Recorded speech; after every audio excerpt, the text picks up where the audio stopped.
yeah, I play a character called Michael, and Sarah plays a character called Maria, and they both grew up in the foster care system, and they encounter each other at a kind of pretty strange period in their lives. That's what I want to say about it. The material was just so strange and raw, brave, and unlike anything I'd read before. And then after I met, so I was very curious to meet the person who wrote it, and after I met Luna, it's just this person has something inside them that really just love to help them tell the story, and I'm very glad she let me. Well, I play a character called Maria, and Maria goes through a spiral of events. I think she starts in one place and goes somewhere down a rabbit hole, is what it feels like. And she meets people along the way that take her to different parts of the web that she's part of, and she feels lots of things, and she goes through kind of a craziness that overcomes her, takes her over, and and she goes on a bit of a journey. So if you're in for watching that, and what drew me to the material was just the feeling of it. I experienced some grief in my life as well recently, and it was kind of it's a hook when you understand the feeling of what it is, and that was like the first step in. There were many steps after that led to what Horde is, and a lot of it came from love, a lot of love and a lot of joy. And meeting Luna, and then going on this crazy adventure and working with Joe and having one of the best acting experiences I've ever had. So yeah. So many. I mean, there was a horde running underneath the horde, so there was a lot of amazing things happening underneath shooting the scenes. One that I love spending time with little Lily Boleach, young Maria. It's just so much fun to feel like a child again, and I'm not around little ones so often, so for me, I feel like I still speak that childlike language that I was like, someone's on my level, like someone's how I am. And then anything with these guys, Sarah didn't have any of the scripts, like apart from them scenes we choreographed with our amazing intimacy coordinator Louise Kempton, who it wouldn't look like how it looked without her. It means a lot. I started my journey at LFF. I was on BFR Network. That's how I met one of my producers, and it's how this creature that is Horde came to be. And there's no place like home. South East London now, I'm very proud. That's where we shot the film, where I've shot everything I've done so far. And it feels really special to share it with, London.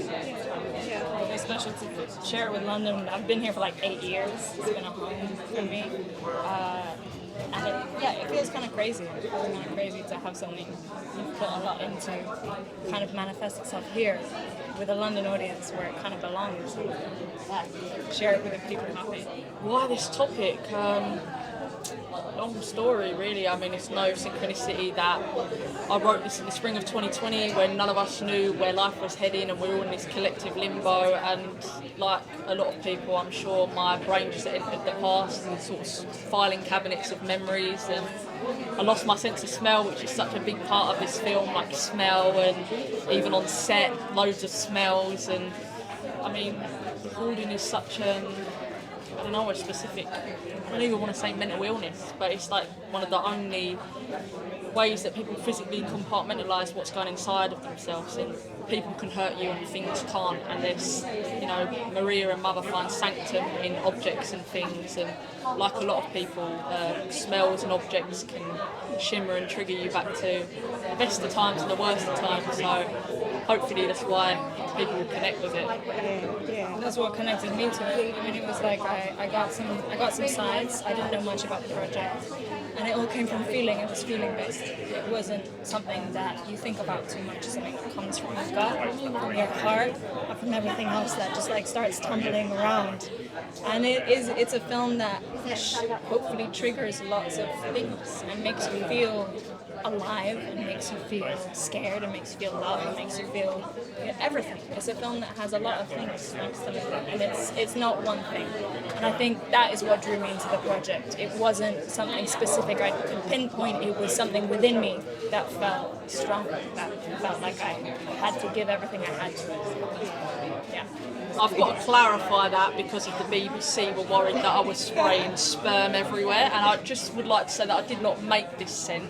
It is a French perfumery that I cannot pronounce that creates scents, and it's called Secretions Magnifique. So you can buy it if you want, but it smells like blood, sweat, sperm, tears, milk. And it was definitely. I've actually got it with me tonight. I'm going to spray it in the room. So get ready, you'll smell it. We didn't know for a while. It was there, and we were like, what is that smell? What is this?